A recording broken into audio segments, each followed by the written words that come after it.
Welcome to Firearms of America. Today I'm back here at Shooters in Fort Myers, Florida, about to do the review of another Kel Tec.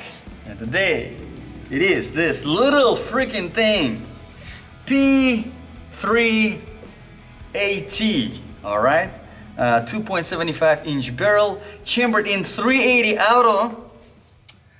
Honestly, I'm not looking to shoot this thing. I'm not looking to shoot this thing for a few reasons. Not looking forward to shooting this thing. That is. And the reason number one is because the last time I shot a Kel Tec, last time I was trying to review a Kel Tec, well, let's just say it gave me some hard time, okay? Seriously hard time. But another reason is because this is 380 auto, not the most powerful round out there, but still a pretty powerful round. In 275 inch barrel with practically non-existent grip. Let's see how it handles the recoil. Kind of curious. But I have to say, I'm very impressed with the magazine. Well, it's not numbered, but you do have these windows, so you can see exactly how much you're putting in. And it's very, very easy to load this magazine. It's actually very nice. Now this one is, I believe, 6 or 7 capacity. 6. Well, let's find out if it is 6 or 7. 6 capacity magazine, which is what I had in my 6-hour P3AT, which is what I have currently in my Glock 42. So yes, this is your typical micro pocket, micro compact pistol. All right, so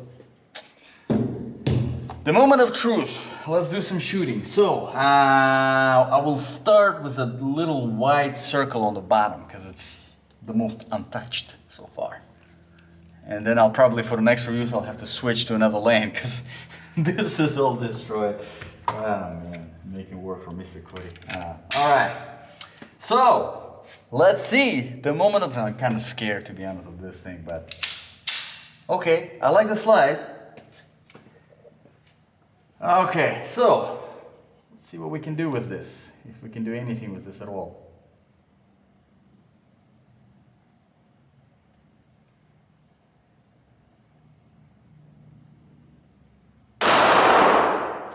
Okay, now you see me hesitating for a while. It is because this trigger, probably yelling, is only double action trigger.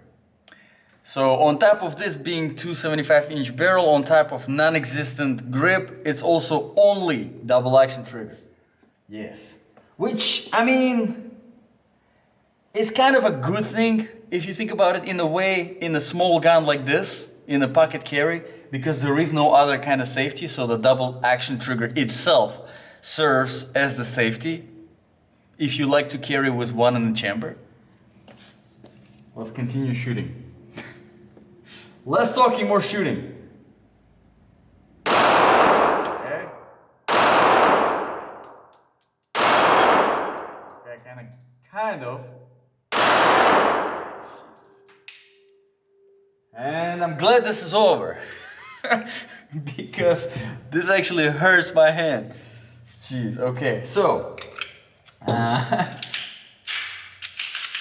like the slide. It's not hard to rack. But we will get to the slide. Let's start from the very beginning. Let's start with the grip. The sides are pretty aggressive and I do like it. You definitely do want this to be pretty aggressive.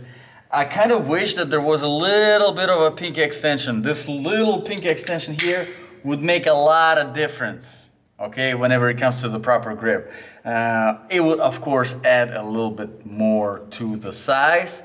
But I think that's a compromise that you should be willing to take, all right, with this thing especially. Now, mag release here, as you barely can see it, it's freaking tiny. It's not ambidextrous, really tiny thing, but it works. It works fine, all right?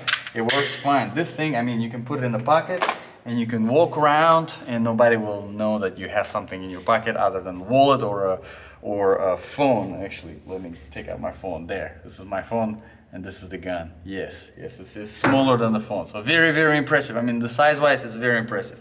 Now, back to the slide. Very easy to rack, surprisingly. Although you do feel that the spring in this is pretty tight, which is a good thing. You want a tighter spring in a smaller gun and a smaller barrel because, you know, you need all the help that you can get with the recoil management. Now, let's get into the trigger. I kind of wish that there was a single double action option because personally I'm not a fan whenever it comes to the double action trigger. Now I understand that this gun you would only use in the situation where you need a gun, when you need to use a gun because your life is in danger, okay? In those situations, yes, it doesn't really matter. You take out the gun, check nothing. You take out the gun and you just start blasting, okay? So you, as some people say, you smash the trigger. Doesn't matter what the trigger is, you just smash the trigger. Personally, I do like to keep accuracy in mind, not only because I want to be able to hit the target on the range, but also because I want to be able to hit the target, first of all, in a life-threatening situation, but also because I don't want to hit somebody else or something else that I'm not trying to hit in a life-threatening situation. Because think about it, on top of you being already on adrenaline, all stressed out and nervous and whatever, however you feel, I don't know how you feel in the, maybe you're calm, maybe you're, I don't know. But on top of all that, you also have a gun that is with the recoil out of control, with a double action trigger. All right, now on the closer distances, you probably, it's not a big deal, but if it's a little bit of further distance, that kind of becomes sketchy. So I really wish that this was a single double action, not just double action. But let me try to survive 5 more rounds shooting this thing without destroying my hand completely. And then we'll talk about the sights, and then we'll try to come up with a decent conclusion. The best thing about this gun is the magazine. It's super easy to load. I mean, it's just great. I like the magazine. And the gun itself is not bad. Don't get me wrong. It's not bad. It's just feature-wise, I think it could have been better. But as a backup gun that you carry on your ankle, that you carry somewhere where, as a backup concealed carry, I think this is a great option. Also, it's better than not having anything at all. So, gotta have respect for your firearms regardless. So, let's see if I can hit, you know what? Let's make it a real challenge. Let's see if I can hit one of them flappy pedals. And I'll try to hit this white one right here on the very top. Now, if I can hit that with this, that says a lot. Oh, actually we just got a little malfunction. It didn't feed properly. Let's take out the magazine. Okay, it just went in by itself. But let me still take it out. And we'll try to do it again. And if you watch my other Kel Tec CP3AT review, it's a CP3AT. It's not other CP3AT, it's a CP3AT review. That's exactly precisely the issue that it was having. It was not feeding properly. So now it's in. Good. Let's try to shoot that white little pedal.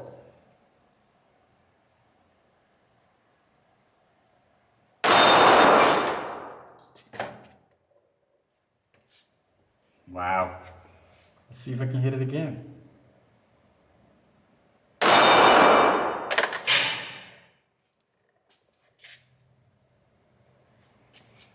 I did not expect to hit that.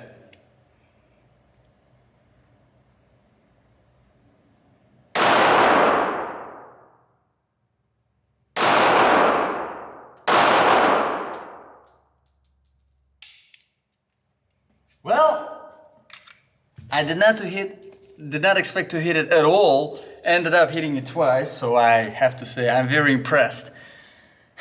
I don't know if I'm impressed with the gun or if I'm impressed with my shooting skills. Honestly, probably neither. But let's talk about the sights and then we'll wrap it up with the review. So the sights are practically non-existent, just like the gun itself, practically non-existent because it is so small. Really, the only thing that is existent about this gun is the recoil. Alright, but the sights, as you can see, they're very, very low profile. Not bad at all. Don't get me wrong. I do like the sights actually.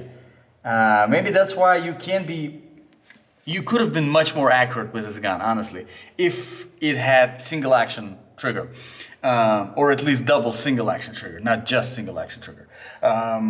Because the sights are actually very nice. I do like the low profile sights because they're so close. Whenever you're aiming at the target, you're pretty much aiming right at the target with no need to have in mind the compensation of, you know, your barrel exit and the top sights sitting at, you know, 1 inch higher, so you're compensating the whole inch like you have to do with some guns out there with taller sights. But overall, I expected it to be much worse actually than it actually is.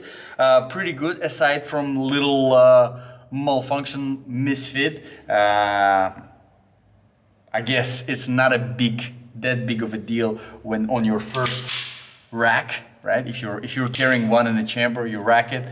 Not a huge deal if you carry with one in a chamber. And that brings me to a little extra conclusion here, is that with this thing you probably are better off carrying one in a chamber just in case, so that you don't have that problem feeding. You know, if you're in a situation, you're taking it out and you're racking it and it's getting stuck, you obviously don't want that to happen. So let me know in the comments below, guys, what do you think about this gun? What do you think about this review? If you have any suggestions, if you wanna see a specific review, drop them in the comments below. I always look out for those and put it on my special to-do list. Thank you very much, guys, for watching. This was Firearms of America. I'll see you guys in the next video.